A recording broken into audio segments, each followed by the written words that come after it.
कहानी का शीर्षक है वृद्धाश्रम। रेवा और मनीष एक खुशहाल दाम्पत्य को बिताते हुए प्यारा सा परिवार नज़र न लगे, पर नज़र तो लगती ही है।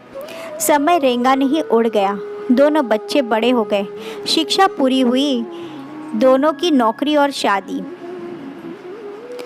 मनीष और रेवा को लगा चलो समय रहते उन्होंने जिम्मेदारी निपटा दी। दोनों बच्चे अपने परिवार में खुश, एक की नौकरी बेंगलोर में और दूसरे की गुड़गांव में। समय रहते वो भी माँ डैडी बनने की पायदान पर खिसके, यानी सब कुछ बेहतर से बेहतर। मनीष को अपने निर्णय की क्षमता पर पूरा भरोसा था, जो उनको सत्य सिद्ध करता गया।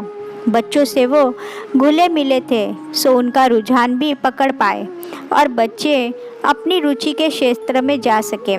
पापा की गाइडेंस जो थी, पर अब अमित यानी बड़े पुत्र की जॉब भी गुड़गांव में ही थी, सो एक बार फिर पूरा परिवार साथ। सुमित और अमित दोनों के ही एक एक बच्चा था। दादी बाबा के दुलारे, लेकिन एक बार फिर परीक्षा का दौर। अमित और सुमित जो बचपन से ही एक साथ पले बड़े थे, अब एक ही मकान में रहना उनको असुविधाजनक लगने लगा था।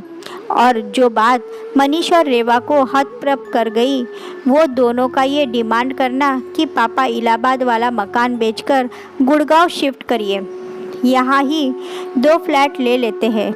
एक बार फिर बच्चों की रुचि का निर्णय। इलाहाबाद की कोठी बिक चुकी थी और उससे 2 फ्लैट लिए जा चुके थे, और वो दोनों 6 महीने एक के साथ, फिर 6 महीने दूसरे के साथ। जो कल्पना उन्होंने नहीं की थी या जो चूक उनसे हुई थी, वो समझ रहे थे कि सेवानिवृत्ति होने के बाद वो दायित्व मुक्त भी हो गए हैं, पर खाने से लेकर झाड़ू पोछे का काम भले ही मेड के सुपुर्द हो, पर सुपरविजन भी आसान काम नहीं होता। दोनों ही बहुएं सर्विस वाली थी। मनीष की नज़र जब भी रेवा पर पड़ती, उसका उदास और थका चेहरा उन्हें बेचैन कर देता, और रेवा जब देखती मनीष को स्कूल बस तक बच्ची को छोड़ने लेने जाते या डांस क्लास स्विमिंग क्लास पहुंचाते लाते, तो उसके भी दिल में दर्द सा होता। दोनों ही गहरी सांस लेकर रह जाते। बच्चों के हिसाब से तो दादी बाबा को फ्रेश रखते हैं उनके बच्चे।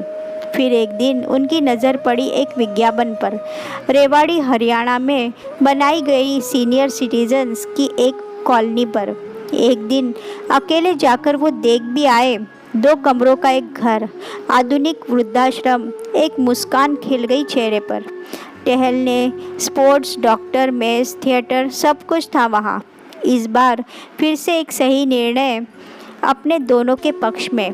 बच्चों के चक्कर में कहाँ जी पाए थे एक दूसरे के साथ। अमित सुमित के विरोध के बाद भी वो अपने निर्णय पर अड़िग थे। उस आधुनिक वृद्धाश्रम में वो अपनी खुशियों की दस्तक सुन पा रहे थे। अरे गुड़गांव कहाँ दूर है, आते जाते रहेंगे, और तुम लोग भी तो आते रहोगे नाती पोतों को हमसे मिलवाने। और आज फिर वो एक युवा दंपत्ति में बदल चुके थे, हंसते खिलखिलाते अपने जैसे कई युवाओं के मध्य।